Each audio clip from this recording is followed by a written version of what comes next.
So this is what it looked like over about 24 hours ago. It got a little bit tense, but Fine Run was at the plate, and this is how it ended. What a nice play to cap off another national championship. Jay Johnson has done it just twice since he got to LSU 4 years ago. Coach, congratulations. I know you've been talking about it endlessly, but it probably never gets old. How are you? Doing great, Paul. Thanks for having me on again. I know you've talked about 2 years ago. I think you mentioned in one of the interviews it was the greatest night of your life. Well, that was 2 years ago. What was Sunday night like? We now have a tied for first, and very proud of both teams. You know, the first one is special because it's the first one. This one for a lot of reasons. I mean, we only had 12 players that actually played in a game for us last year in 2024 on this team, and blended that with 10 guys from the transfer portal, a couple JC players, and 10 freshmen, and all that talent became a team, and now legendary team is a national champion.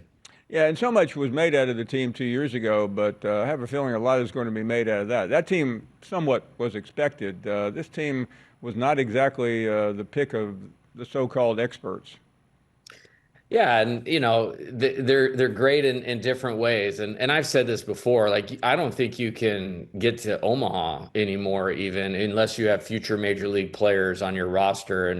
And our team certainly does, the number one pick with Paul Skeens, and we very well may have the number one pick again this year with Kate Anderson. But it was a lot more unknowns, Derek Curiel, freshman, one of our best players.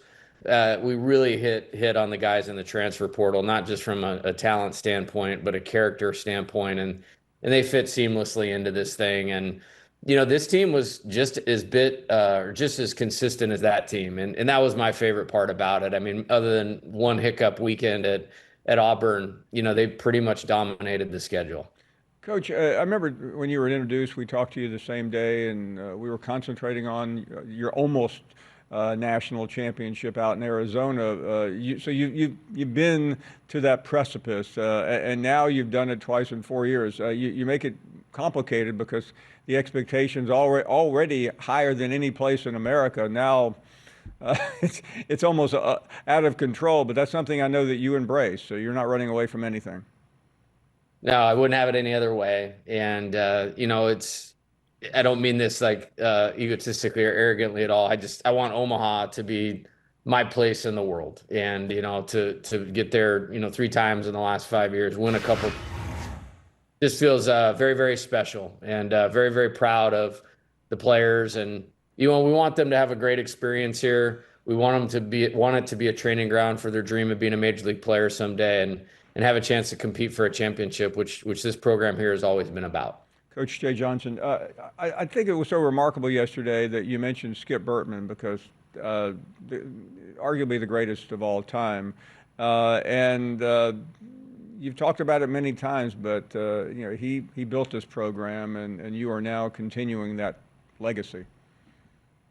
Yeah, and I've often said, I may have even said it to you at some point, the best part of being the head coach at LSU is the relationship I've been able to build with Coach Bertman. A long time ago, my dad, who was a very successful coach, taught me to pay attention to people who are the best at what they do that you want to do. And so as a young coach, right as I was breaking into the profession, that's right when Coach Bertman was retiring, right at the end of, the dynasty here, 1991 to 2000.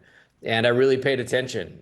Before I even met him, I felt like I knew him because I'd studied his motivation and his program building and all of those things that turn this into the powerhouse of college baseball. So I have to pinch myself sometimes. I'm sitting at his kitchen table and we're talking about our team and baseball and coaching and leadership. And he's a friend, he's a mentor. And it's just, like I said, honestly been the best part of being the coach at LSU is the relationship I now have with Coach Bertman.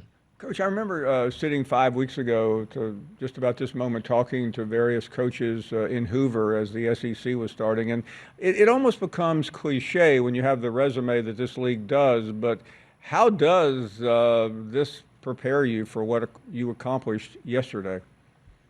Well, I think there's a good and a bad. And the good is you will not see anything in the NCAA tournament that you have not seen in the regular season. And our team, I think, was proof of that.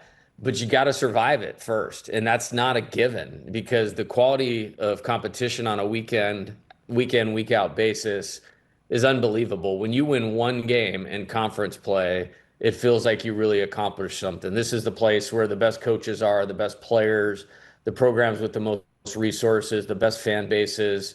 And it's challenging and at times exhausting a little bit. And you have to be able to weather the storm and be consistent as our team was. And that's probably the thing that I'm most proud of. Coach, there may have been a time, maybe at the beginning of Coach Bertman's career, where you win a championship like this and you savor it and you maybe take a couple of weeks off and really enjoy. I know that's not the case anymore, but how do you celebrate something like this other than ask questions or answer questions about, can we do it again next year? Yeah, I try to be really good at taking in the moments, taking a breath on the field at Charles Schwab Field, and they're playing the song that plays when we win at our home games, and look up in the crowd, and it's all purple and gold. And, just try to make sure I'm understanding that I'm living the best moments of my entire life right now. And I believe that. And at the same time, the transfer portal is rocking and rolling. I got a Zoom I got to do tonight with a player, and there was a player that right after we won game one of the championship series texted me and said, I'm not coming on my visit next week and I'm committing to another school. And I was like, well, you obviously didn't watch the game tonight, because I don't know how you could watch that and not be enticed to want to be a part of this, what we got going right now. We had the opportunity while you were getting ready for the next game to talk to Matt Lee, the interim president, and he said something that is almost a signature of the state of Louisiana, how a program like yours becomes the de facto school in the state, and it brings people together even during difficult times. What have you experienced on that front? Yeah, I think one of my draws to coming out here and accepting this job was the people, the thought of Southern hospitality.